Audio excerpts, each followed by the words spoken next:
filled with hope from Todd's little girl that I just could throw handfuls of it like confetti to all the other bereft souls.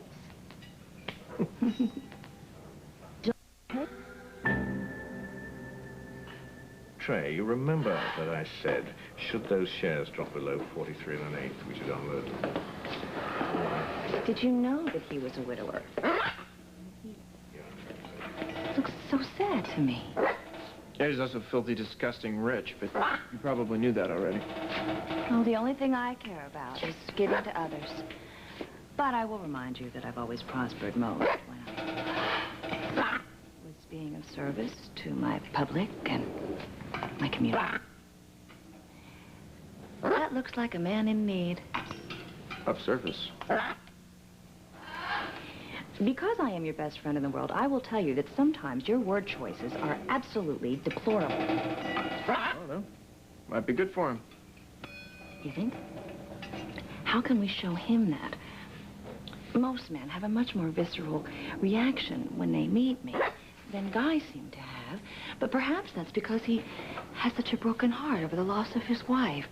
Like my heart is broken over the loss of Carlo, wherever he is. Perhaps it's my job to heal him. Well, here's a little tip. Talk about how England has a right to authority in Ireland. It really turns him on. Want a drink, big guy? Scotch, neat.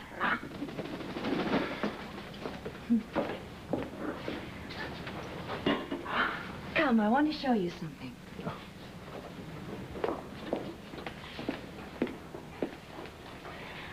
Angel Square at night.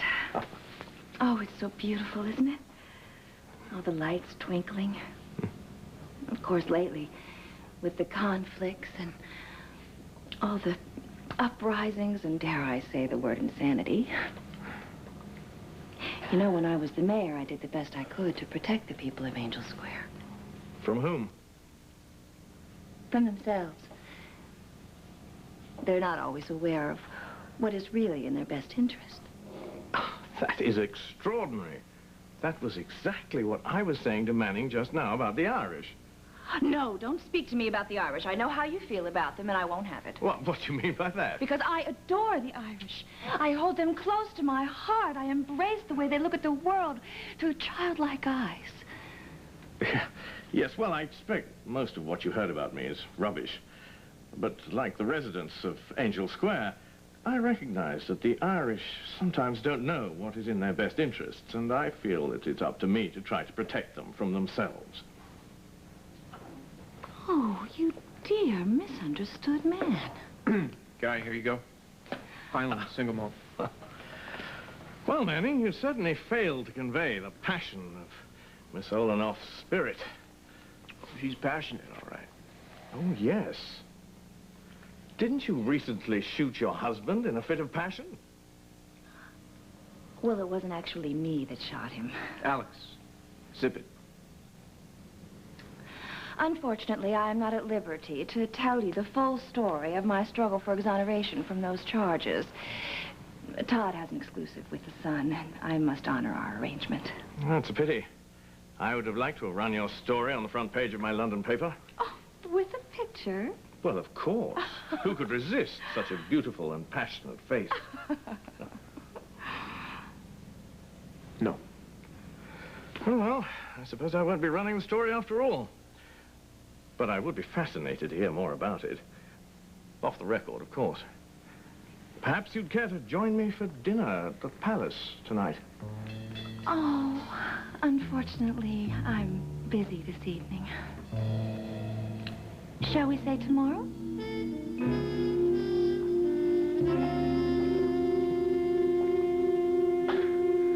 Yes, but how long is that going to last? And then they'll be back to blaming their economic stagnation on some so-called malignant influence of the British. I tell you, I'm sick of a lot of them. It's a good thing Alex came in when she did. Tori Windbag would have gone on all afternoon. I think Alex's timing was pretty good overall. I mean, I think she's going to be a great big help with Sir Guy. All right, get back to tweaking this article. You know, you should have seen Patrick the other day at the Palace. When he took one look at Guy, he almost blew a gasket. When he reads this article, he's going to go bananas. And of course, he won't be able to keep his mouth shut. So what he thinks about Guy is going to be... I'm telling you, this is total bilge. It's like a public service, letting the readers know what Sir Guy thinks about everything. Of course, it's not as big a service as throwing Patrick Thornhart into a deep, dark cell for the rest of his life. You're gonna hate me for saying this, but it's like killing two birds with one stone.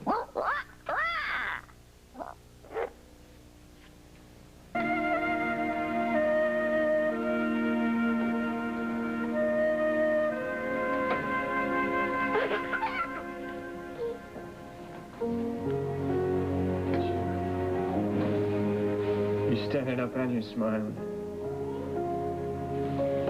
I got a surprise for you.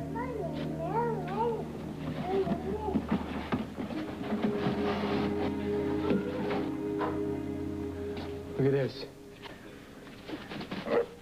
A real live bird. You know what his name is? Bird.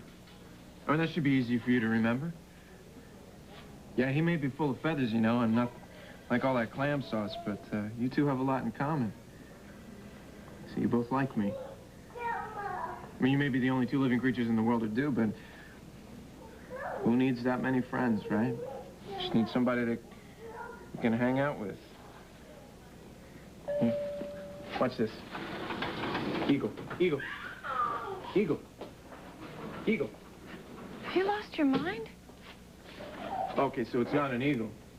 You can't bring that bird in here. Why not? Look, come on, my kid has been in a glorified aquarium for weeks now. Can't you have a little fun? I mean, look at her, she's eating this up. It's a hospital. Yeah, and this is a visitor. What, is there a sign on the wall somewhere that says you can't have a flying visitor? I'm gonna call security. Oh, shoot. Yes, this is Dr. Saybrook.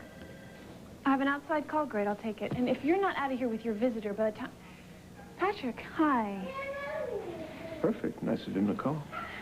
No, things are fine, I guess.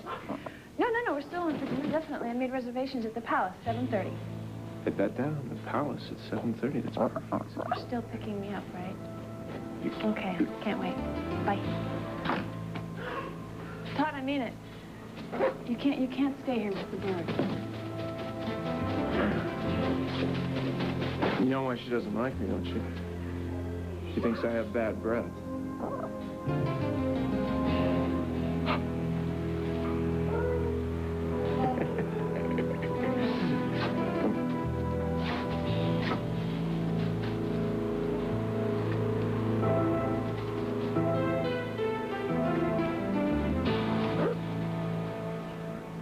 So listen, did you dig up anything? He's toast. You know, if you're talking about Thornhart, you read my mind. Because the heat is definitely going to be turned up under him starting tonight. Say thank you, Marty. You say thank you, Marty. You ought to thank her. She blabbed on the telephone loud enough for me to hear that she was going to meet Patrick at the Palace tonight. Now, imagine how fired up he would be if Guy Armitage just kind of bopped in at the same time, fresh from his interview where he came off sounding like a cross between Ross Perot and Stalin. What's with these Brit publishers anyway? You got to be a jerk with a boat.